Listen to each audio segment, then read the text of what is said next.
بسم اللہ الرحمن الرحیم۔ شکریہ جناب اسپیکر۔ فاضل ممبران نے جن منصوبوں کا ذکر کیا ہے، جب ہماری حکومت آئی اور ایجنڈے پر سوالات آئے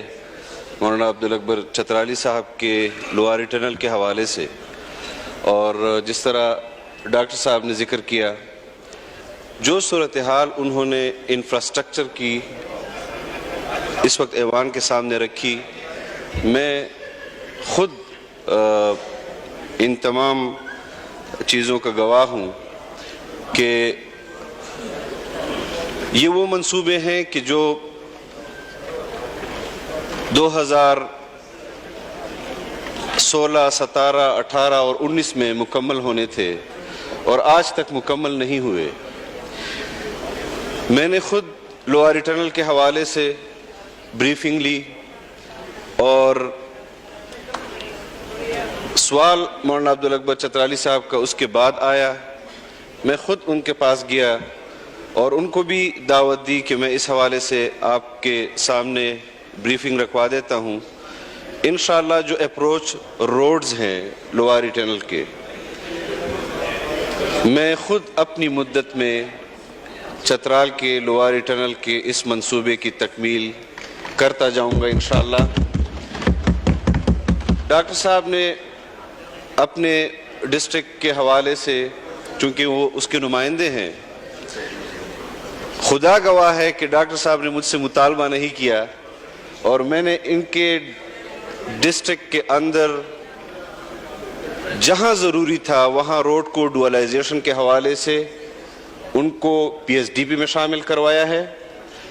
المیہ یہ ہے کہ ہمارے جن اضلاع سے ان کا تعلق ہے یا ہمارا تعلق ہے یا دیگر ممبران کا تعلق ہے، ان کو ہم اپنے اجلاسات میں ڈیڈ سٹیز سے تعبیر کرتے ہیں۔ ہماری خواہش ہے، اور جس طرح پچھلے ٹینیور میں میاں نواز شریف صاحب نے موٹر ویز کا جال بچھایا ہے اور تیز رفتار، برق رفتار موٹر ویز بنائی ہے، ہم ان کے اس ویژن کو فالو کریں گے، اور جو اس وقت ڈیڈ سٹیز سے ہمارے اضلاع کو تعبیر کیا جا رہا ہے ان کو ہم ترجیحی بنیادوں پر زندہ سٹیز بنائیں گے۔ ڈاکٹر صاحب، یہ آپ کے ساتھ ہمارا وعدہ ہے۔ ہم ایک سال میں ہم انقلاب برپا نہیں کر سکتے، لیکن مسئلہ یہ ہے جناب اسپیکر کہ یہ میں ایوان کے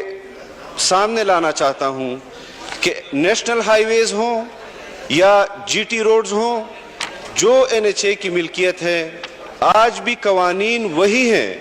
کہ جو جی ٹی روڈ کے 55 سال پہلے تھے۔ میں نے خود اپنے این ایچ اے کے ذمہ داران سے بات کی اور ان کو کہا کہ آپ یہ رولز اور لاز چینج کریں، اس میں جدید دور کے مطابق آپ اپنے قوانین بنائیں، موٹر ویز کے حوالے سے بھی، لنک روڈز کے حوالے سے بھی، بائی پاس کے حوالے سے بھی۔ اور ایک عجیب آپ کو واقعہ سناتا ہوں جناب اسپیکر اپنی منسٹری کے حوالے سے، کہ ہمیں ڈیرہ اسماعیل خان سے سرگودا تک روڈ کا سفر مختصر کرنے کے لیے میاں نواز شریف صاحب نے ایک برج دیا کلور کوٹ کا،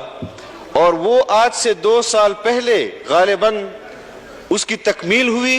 اور اس کے دونوں سائٹ پر، ایک سائٹ پر بھی اپروچ روڈ پنجاب گورنمنٹ نے بنانی تھی، دوسرے سائٹ پر بھی خیبر پختونخوا گورنمنٹ نے بنانی تھی، ایک طرف 8 کلومیٹر اور ایک طرف 14 کلومیٹر، لیکن صرف اس بنیاد پر کہ یہ میاں نواز شریف صاحب کا منصوبہ تھا، نہ بزدار نے 14 کلومیٹر بنایا اور نہ محمود خان نے 8 کلومیٹر روڈ بنایا، لیکن ہم نے آج اس پی ایس ڈی پی میں وہ اپروچ روڈز بھی وفاق کی طرف سے شامل کیے کہ جو صوبوں کی ذمہ داری تھی۔ انشاءاللہ ہم اس بات پر مطمئن ہیں کہ اس خدمت کے لیے اللہ نے ہمیں چنا ہے، اور ہم انشاءاللہ اس منصوبوں کو تکمیل تک پہنچائیں گے۔ اور ایک بات جو میں نے سوشل میڈیا کے ذریعے میں معذرت چاہتا ہوں، کل میں نہیں تھا، ڈاکٹر نثار صاحب نے ایک برج کا مطالبہ کیا تھا گکھڑ میں، اور یہ بھی کہا تھا کہ اس کو ہم مولانا سرفراز خان صفدر صاحب کے نام سے اس کو موسوم کیا جائے۔ میں